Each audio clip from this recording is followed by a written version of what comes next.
Ученик, слаб по български език, много не чете, много писане не ще. Точки, бочки, запетаи, той не знае. Пише лъв, накрая с.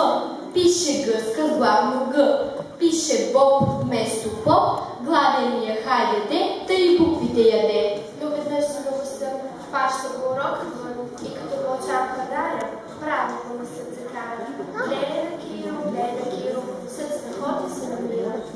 Ето родният език, тук и съдияваш, а учениците горе сядат като прокурори. Съдията звънка звън и навлизат ми отвън. Писъмца и запетаи, булки главни, знаци слави, удивителни, въпросителни, двоеточия, многоточия. Идват мислите несвързани, идват думи с бинт превързани, идва с грешките в ръцете до баща му писъмцето. Крачи дълги изречения и домашни упражнения, като че ли двоередени от мастилото червени. Криви букви се събират, на бастуни се попират и тъмнеят от страна облачета на петна. Тази съдията важен, нека всеки си изкаже, заговори двоеточието, забърбори многоточието. Ние бе Кирчо не ни слави, изковали той слави. Мънка писате несвързани, в круша, дренки, аз бери, ти го разбери, почето ми сбит привързи. Кирни нас, осъдка ти, лоба трябва да плати. Секретарята изскочи, дългия си глас поточи. Смеят се на нас децата, че не сме си поместата. Заприказва с облечение, дълго изречение. Спри, му каза съдията, че не заболя главата. Толкова моля за отсрочка. Как да спрат? Аз нямам точка. Вдигна рунта на глава, могът страшно жива. Кой ми пише грешко? Дайте доклада. Съска гъска важна и на шапка на челото, знам скачанка под крилото. Добър ден! Какво желаете? Моля, думата ми дайте. Добре, говорете. Кирчо, вие ли ми говорете? Аз дори ще го похваля и с ръце ще го погаля, че защо да се ухватвам? По-добро и не очаквам.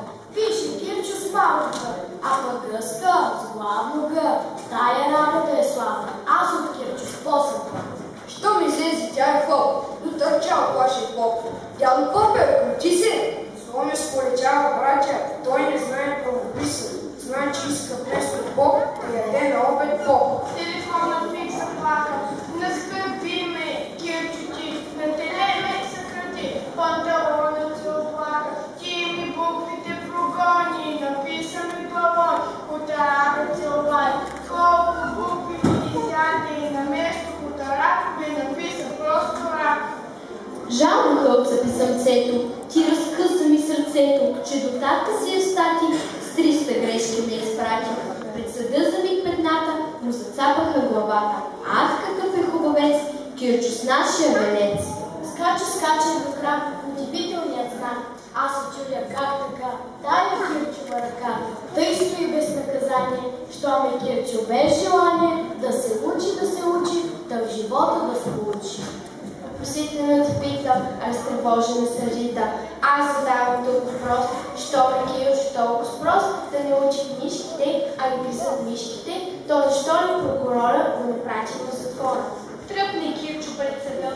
Изпадна в слава, да. И сънува, и вълнува. Драги са, ще се уча други път. Щом очите си отворим, Кирчо скочи да говори. Чуйте